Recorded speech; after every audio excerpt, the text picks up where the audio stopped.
ইতিহাস বলে যাদের আমরা প্রথমে নির্বোধ ভাবি, সময়ের সাথে সেই মানুষগুলোকেই আবার সবচেয়ে বুদ্ধিমান বলা হয়। কারণ সত্যিকারের বুদ্ধিমত্তা কখনোই চেহারা, বড় কথা, বাহ্যিক প্রদর্শনী দিয়ে বোঝা যায় না।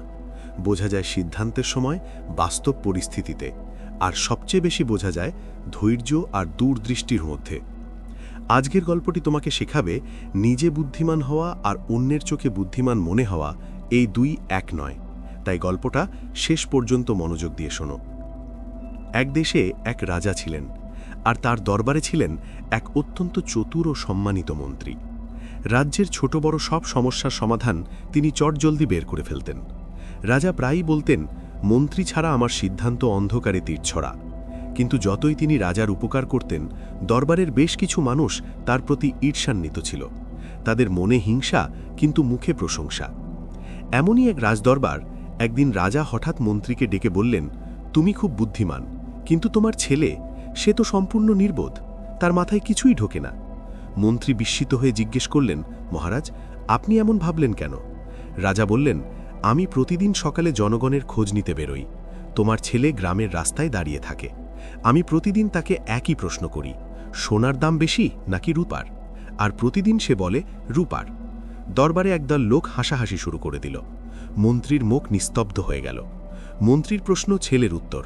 বাড়িতে ফিরে মন্ত্রী ছেলেকে জিজ্ঞেস করলেন, বলতো, সোনার দাম বেশি নাকি রূপার? ছেলে শান্তভাবে উত্তর দিল, অবশ্যই সোনার দাম বেশি।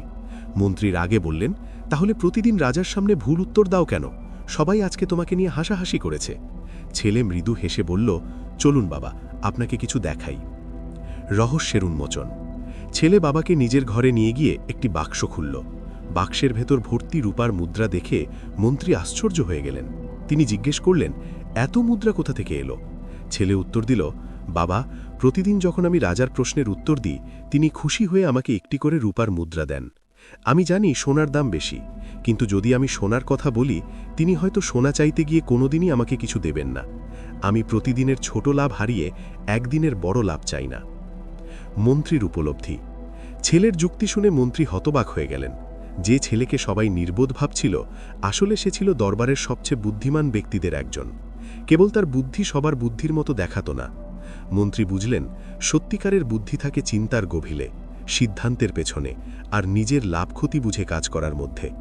এরপর থেকে কেউ ছেলেকে নির্বোধ বললে মন্ত্রী শুধু মৃদু হেসে চলে যেতেন। গল্পের শিক্ষা। বাস্তব জীবনেও আমরা দেখি, কেউ অল্প কাজ করেও প্রচার করে বেড়ায়, আর কেউ অনেক বড় কাজ করেও চুপচাপ থাকে। মন্ত্রীর ছেলে জানত সে কি করছে এবং কেন করছে। সে নিজের লাভ বুঝত, কিন্তু অহংকার করত না, প্রচারও করত না। তাই যদি তুমি জানো তুমি সঠিক পথে চলছ, তাহলে পৃথিবী তোমাকে নির্বোধ বললেও চিন্তা নেই। কারণ অন্যের চোখে তুমি কেমন, তার চেয়ে বড় বিষয় হলো তুমি নিজের চোখে কতটা জ্ঞানী। একদিন সেই মানুষটি সবার থেকে এগিয়ে যাবে, যে আজ চুপচাপ নিজের কাজ করে যাচ্ছে। আজকের গল্পটি যদি ভালো লাগে, লাইক কমেন্ট করে জানাতে ভুলবেন না।